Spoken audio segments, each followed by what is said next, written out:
students, today we are going to see third part of direct and indirect speech. चला तर विद्यार्थी मित्रांनो, आज आपण assertive sentence मध्ये say to चे वाक्य काय असतात बरं? नेमकं say to कधी येत असते आणि say to हा नेमकं आल्यानंतर काय करायचं असते याविषयी आपण माहिती बघूया. तुम्हाला असे अनेक प्रश्न पडले असतील की डायरेक्ट आणि इनडायरेक्ट स्पीच करत असताना assertive sentence मध्ये कालपर्यंतच्या तासामध्ये आपण सेटचे वाक्य बघितले होते. त्याचबरोबर प्रेझेंट टेन्स मधील जर रिपोर्टेड व्हर्ब आलेलं असेल त्या संदर्भातले सुद्धा वाक्य बघितलेले होते. पण आजच्या तासामध्ये आपण सेट टू जर वाक्यात आलेला असेल तर नेमकं काय करणार, कसं ओळखायचं आणि कशा पद्धतीने ते वाक्य तयार करायचं बघा. जसे की तुम्ही बघितलं असेल किंवा तुमच्या वाचनामध्ये आलेलं असेल. फॉर एक्झाम्पल बघा, मदर सेड टू गीता, नाही का, मदर सेड टू सुधीर, नाही का. म्हणजे हे जे सेड टू आहे या सेड टूचा बदल नेमका काय करायचा असतो डायरेक्ट आणि इनडायरेक्ट स्पीच मध्ये, नेमकं ते कसं करणार. तर let us see some sentences of said to. चला तर आजच्या तासामध्ये आपण सेड टू चे नेमके वाक्य कसे असतात, त्याचा इनडायरेक्ट मध्ये कसा बदल करायचा याविषयी माहिती जाणून घेऊया.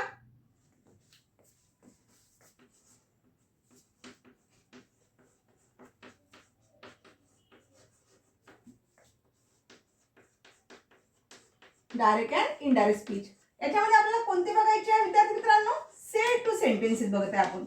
Sed to. आता हे सेड टू सेंटेन्स आहे तरी काय बघा. For example, the man said to Hari,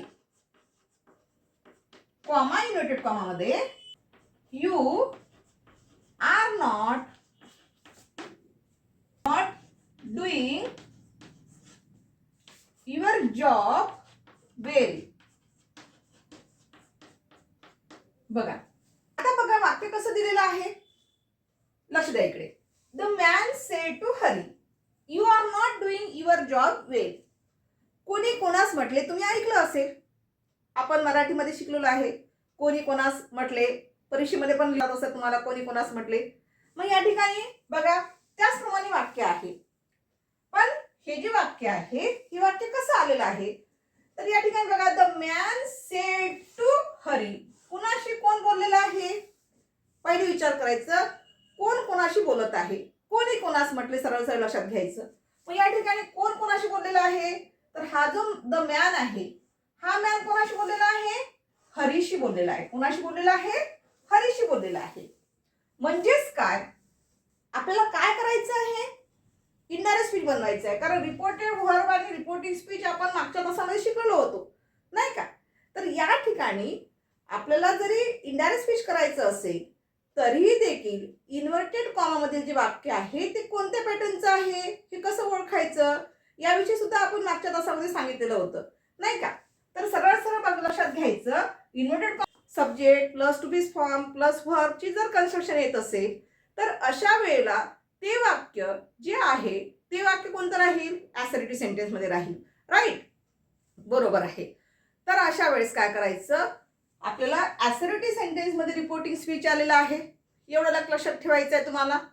मग आपला राहिला प्रश्न कोणता, आता सेड टू जर वाक्यात आलेला असेल ॲसर्टिव्ह सेंटेन्स मध्ये तर अशा वेळेस आपण त्याचा बदल काय करायचा बरं, नेमकं काय करणार. तर सेड टू ला काढून टाकायचं विद्यार्थी मित्रांनो आणि सेड टू ऐवजी काय घ्यायचं आहे तुम्हाला, सेड टू ऐवजी काय घ्यावं लागेल तुम्हाला, या ठिकाणी टोल्डचा वापर करावा लागेल. का टोल्ड आलेला आहे, ट्रिक्स बघा. का बरं आपण सेड टू ऐवजी टोल्डच घेतलेला आहे, कारण दोन व्यक्ती म्हणजे या वाक्यामध्ये आतापर्यंत आपण जे काही शिकलो होतो ते एका पर्सनचं वाक्य शिकलो होतो. म्हणजे त्याला काय म्हणतात, रिपोर्टेड व्हर्ब ओनली स्पीकर. फक्त तशा वाक्यामध्ये फक्त स्पीकर आलेला असतो. आणि जिथे सेड टू लागून आलेलं असेल तर त्यावेळेस त्या वाक्यामध्ये दोन व्यक्ती येत असतात.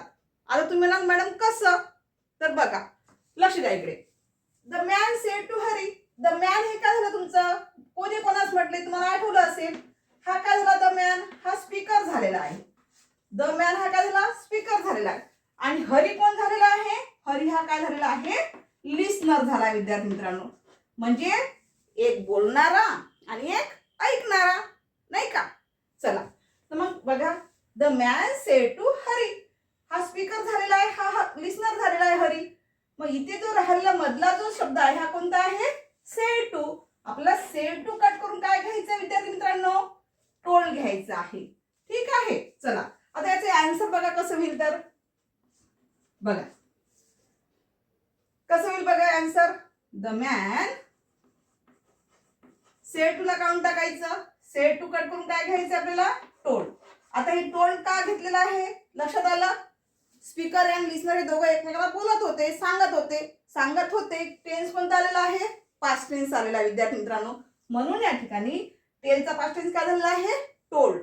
सपोज वाक्यामध्ये जर सेज टू आलं असतं, सेज टू आलं असतं, तर अशा वेळेला त्या ठिकाणी काय करावं लागेल आपल्याला? टोल्ड घेता येणार नाही. तर तुम्हाला इथे काय घ्यावं लागलं असतं? टेल्स घ्यावं लागलं असतं. टेल्स आलं लक्षात. सेज टू जर वाक्यात आलं म्हणजेच काय? वाक्य प्रेझेंट टेन्स मध्ये जर विचारलं असेल रिपोर्टेड वर्ब मध्ये, तर त्याच्याबद्दल सुद्धा काय करायचं आहे? प्रेझेंट टेन्स मध्येच करायचं आहे. म्हणजे दिलेल्या वाक्यात रिपोर्टेड वर्ब कसा आलेला आहे हे तुम्हाला बघायचं आहे. म्हणजे नेमकं रिपोर्टेड वर्ब टेन्स हा अवलंबून असतो की दिलेल्या वाक्यामध्ये जो टेन्स आलेला असेल तो टेन्स हा नेमका कोणत्या टेन्स मध्ये आलेला आहे. प्रेझेंट टेन्स मध्ये आला असेल तर त्याचा बदल कशामध्ये करावा लागेल? प्रेझेंट टेन्स मध्येच करावा लागेल. ठीक आहे. जर पास्ट टेन्स मध्ये आलेला असेल तर त्याचा सुद्धा बदल कशामध्ये करावा लागेल आपल्याला? पास्ट टेन्स मध्ये. हे झालं सेस रिपोर्टेड वर्बच्या बाबतीमध्ये. फक्त जर वाक्यामध्ये से आला असेल, से टू असं जर आलं असेल, से आणि त्याच्यासमोर टू लागून आलेला असेल, याच्याबद्दल काय करावं लागेल? टेल करावं लागेल. फक्त जर एस-ए-वाय से आणि त्यासमोर टीओ टू लिहून आलेलं असेल तर त्या ठिकाणी तुम्हाला रिपोर्टेड वर्बचा बदल जो आहे तो रिपोर्टेड वर्बचा बदल इनडायरेक्ट करत असताना तुम्हाला तिथे टोल्ड करता येणार नाही विद्यार्थी मित्रांनो. तर त्या ठिकाणी तुम्हाला काय करावं लागेल? तर तुम्हाला प्रेझेंट टेन्स रिपोर्टेड वर्ब घ्यावा लागेल. म्हणजेच काय? तर त्या ठिकाणी से टू चा बदल टेल मध्ये घ्यावा लागेल. ठीक आहे. चला आता आन्सर कडे वळूया. The man said to Hari आहे रिपोर्टेड वर्ब. मग the man said to cut करून काय घेतलं आपण? टोल्ड. हरी घेतलं आपण. दोन वाक्य जॉईन करासाठी दॅट कंडिशन यूज करायचं. दॅट काय आलं? ट्रिक्स लक्षात ठेवा. दॅट का आलेला आहे? दॅट का आलेला आहे? कारण इनडायरेक्ट स्पीच मध्ये वाक्य कसं आहे? इन ॲसर्टिव्ह सेंटेन्स स्टेटमेंट मध्ये आलेलं आहे. म्हणून दोन वाक्य जोडण्यासाठी त्या ठिकाणी दॅट कंडिशन यूज केलेलं आहे. ठीक आहे. चला दॅट घेतल्यानंतर आता बघा कोणी कोणास म्हटलेलं आहे? You are not doing your job well. तू तुझा जॉब चांगला करत नाही आहेस असं म्हटलेलं आहे. कोणाला म्हटलेलं आहे? हरीला म्हटलंय. कोणी म्हटलेलं आहे? माणसाने. या माणसाने हरीला म्हटलंय. हरी कोण आहे? हरी एक एका व्यक्तीचं नाव आहे, पर्सन आहे. म्हणजे जेंडर कोणतं येईल? ही. बरोबर आहे. तो पुल्लिंग असल्यामुळे त्या ठिकाणी आपल्याला प्रोनाउन सुद्धा घेताना काय घ्यावं लागेल? ही घ्यावं लागेल. पहिले बघायचं या वाक्यामध्ये चुका कुठे होतात लक्ष द्या. जर तुम्हाला कोणी कोणास म्हटलं हे जर समजलं नाही तर अशा वेळेस तुमच्या चुका होत असतात. मग त्यासाठी आपल्याला रिपोर्टिंग स्पीचचं वाक्य नीट व्यवस्थित वाचावं लागेल. काय दिलंय? You are not doing your job well. तू तुझा जॉब चांगला करत नाही आहेस. कोणी म्हटलेलं आहे? कोणाला म्हटलेलं आहे? याची पहिली शहानिशा करायची. लक्षात आलं? म्हणजे नेमकं आपल्याला उत्तर चुकलं नाही पाहिजे आपलं त्या दृष्टिकोनातून. म्हणजे हरीला म्हटलेलं आहे. हरी एका व्यक्तीचं नाव आहे. म्हणजेच या यू या प्रोनाउनचा बदल कोणाविषयी करायचा आहे? हरीविषयी करायचा आहे. हरी एका माणसाचं नाव आहे. म्हणजे यू हे किती जणांचं वापरता येईल? यू हे प्रोनाउन जे आहे हे एका व्यक्तीसाठी वापरता येईल. म्हणजेच यूचा आपल्याला इनडायरेक्ट मध्ये बदल करत असताना काय करावं लागेल? यूचा इनडायरेक्ट मध्ये बदल करत असताना त्या ठिकाणी तुम्हाला यूचा बदल काय करावं लागेल? ही घ्यावं लागेल. कारण आपण इनडायरेक्ट स्पीच करत आहोत. ठीक आहे. यूचा बदल काय झालेला आहे? ही. इथे टू बी रूप कोणता आलेला आहे? आर. आरचा पास्ट टेन्स घ्यायचा आहे. मग आता तुम्हाला प्रश्न पडेल की आरचा पास्ट टेन्स वेअर होतो. पण विद्यार्थी मित्रांनो कधीही आपण पास्ट टेन्स ज्यावेळेस करत असतो त्यावेळेला depend upon to the subject. आपल्या वाक्याचा जो सब्जेक्ट आहे त्या सब्जेक्टला अनुसरून आपल्याला टू बी फॉर्म ठेवायचं असते. हो मान्य आहे तुम्ही पास्ट टेन्स करणार बरोबर आहे. पण आपल्याला आरचा पास्ट टेन्स वेअर घेता येणार नाही. कारण हा जो सब्जेक्ट आहे हा सब्जेक्ट कसा आहे सिंगुलर आहे, त्यामुळे इथे तुम्हाला काय घ्यावं लागेल आर चा पास्ट टेन्स वॉज घ्यावा लागेल. ठीक आहे. त्यानंतर काय दिलेलं आहे नॉट, वॉज नॉट. त्यानंतर डुईंग, डुईंगचा बदल होतो का काही नाही, डुईंगचं डुईंग. आता युअर जॉब वेल, हे जे युअर आहे या म्हणजे हे जे काय प्रोनाउन्स आहे युअर, ते युअर कुणाच्या बाबतीत वापरलेलं आहे हरीच्या बाबतीत. मग आहे हरीसाठी आपण कोणतं प्रोनाउन यूज केलेलं आहे ही, म्हणजेच युअर साठी आपल्याला काय करावं लागेल युअरचा बदल काय होईल या ठिकाणी हिज घ्यावं लागेल, हिज. जर फिमेल असेल तर फिमेलच्या बाबतीमध्ये आपल्याला हर घ्यावं लागलं असतं युअरचा बदल, तर या ठिकाणी युअरचा बदल आपण काय घेतलं his. Job, job, his job well. बघा म्हणजे तुमचा आन्सर बघा कसं झालाय. The man told Hari that he was not doing his job well. तुमच्या लक्षात आलं. आता नेमका बदल काय करायचा असतो, जर वाक्यामध्ये सेड टू जर वाक्यात आलं असेल तर अशा वेळेस सेड टूचा बदल काय करायचा तुम्हाला टोल्ड मध्ये करावा लागेल. आणि वाक्यात जर स्पीकर आणि लिस्नर जर आलेले असेल तर 100% ते वाक्य तुमचं या ठिकाणी सेड टूचा बदल टोल्ड मध्येच करावा लागेल. ठीक आहे.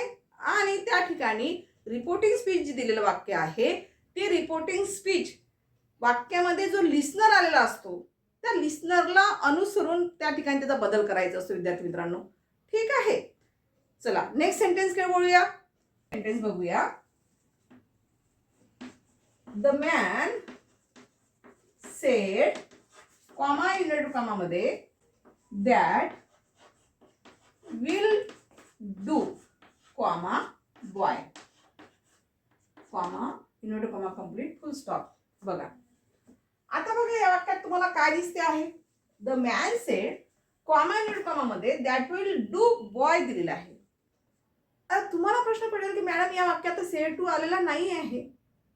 विद्यार्थी मित्रांनो जर अशा प्रकारचे सुद्धा वाक्य आले सगळ्यात पहिले काय करायचं त्या वाक्यामध्ये कुठे रिपोर्टिंग स्पीच मध्ये एखादा लिस्नर दिसतो आहे का ते बघायचं, जेणेकरून एखादा नाऊन आलेला आहे का प्रोनाऊन आलेला आहे का त्याविषयी पहिले आपली खात्री करून घ्यायची की जेणेकरून आपल्या चुका होणार नाही. ठीक आहे. चला या वाक्यामध्ये दिलेलं जे वाक्य आहे स्पीकर अँड लिस्नरचंच वाक्य आहे, पण फक्त पोझिशन चेंज झाली आहे विद्यार्थी मित्रांनो. आलं का तुमच्या लक्षात. काय दिलेलं आहे बघा इथे दिलेलं आहे the man sed that will do boy. हे जे काही तुम्हाला बॉय दिसतो आहे या बॉयला कुठे घेऊन यायचं तुम्हाला, कुणाशी बोललेला आहे तो the man sed that will do boy, कुणाशी बोललेला आहे बॉय सोबत बोललेला आहे, म्हणून त्या बॉयला तुम्हाला कुठे घेऊन यायचं आहे विद्यार्थी मित्रांनो रिपोर्टेड वर्ब मध्ये घेऊन यायचं आहे. म्हणजेच इनडायरेक्टली काय आहे ते वाक्य, इनडायरेक्टली जे वाक्य आहे ते वाक्य असं दिलेलं आहे the man said to boy असं ते वाक्य आहे, पण तुम्हाला कन्फ्युज करण्यासाठी दॅट विल डू अशा पद्धतीचे वाक्य आहे. ठीक आहे. खरं वाक्य हे अशा पद्धतीचं आहे, पण विद्यार्थी कन्फ्युज व्हावं विद्यार्थ्याला थोडंसं माहिती राहावं म्हणून अशा पद्धतीने सुद्धा पेपरला वाक्य येत असतात. तर अशा वेळेस या वाक्याचा तुम्ही बदल कसं करणार. आता हे तुम्हाला सरळ सरळ वाटेल की ते सेड टू आलं मगांच्या वाक्यानुसार राईट, तर म्हणजेच काय करावं लागेल बघा द मॅन सेड टूचा बदल काय होईल टोल्ड बॉय. आता तुमच्या लक्षात आलं असेल की या वाक्यामध्ये इथे सेड टू बॉय म्हणजे माणसं हे जे द मॅन आहे हा मान कोणाशी बोलला आहे बॉयशी बोललेला आहे. The man told boy. दोन वाक्य जोडण्यासाठी पुन्हा दॅट घ्या, घेतला आपण दॅट. हे तुमचं दॅट हे काय म्हणून वापरलेलं आहे जॉईन वर्ड्स. हा जॉईन वर्ड्स आहे. हा जो दिला हा काय आहे तुमचा जॉईनिंग वर्ड्स आहे. कंजक्शन त्याला आपण म्हणतो दोन वाक्य जोडण्यासाठी वापरलेला शब्द. ते म्हणजे या ठिकाणी काय वापरला आपण दॅट वापरलेला आहे. इथे कोणता शब्द आलेला आहे दॅटचं दॅटच राहील. इथे आपल्याला पुन्हा धिस करता येणार नाही. धिसचा बदल काय होतो दॅट होतो, पण दॅटचा पुन्हा बदल धिस करत बसायचं नाही विद्यार्थी मित्रांनो. इथे दॅट आलं दॅट घेतलं. इथे काय आलेलं आहे विल. इथे रिपोर्टेड वर्ब कोणत्या टेन्स मध्ये दिसतो आहे पास्ट टेन्स, म्हणजे विलचा पास्ट टेन्स काय विल वुड. आणि त्यानंतर हे जे वर्ब आहे हे वर्ब ॲज इट इज जशा तसं घेऊन घ्यायचं. वुडच्या समोर जे येणारं वर्ब आहे वुड हे काय झालेलं आहे पास्ट टेन्स झालेलं आहे, त्यामुळे त्या ठिकाणी येणारं जे वर्ब आहे मेन वर्ब त्या ठिकाणी तुम्हाला घ्यावं लागेल. ठीक आहे. बघा आपण आज काय बघितलेलं आहे आपण सेड टू सेंटेन्स काय असतात याविषयी माहिती जाणून घेतलेली आहे. त्याचबरोबर दिलेल्या वाक्यात सेड टू आलेला असेल त्याचा बदल कसा करायचा याविषयी माहिती बघितलेली आहे. In the next video we will see the remaining portion of direct and indirect speech. Thank you.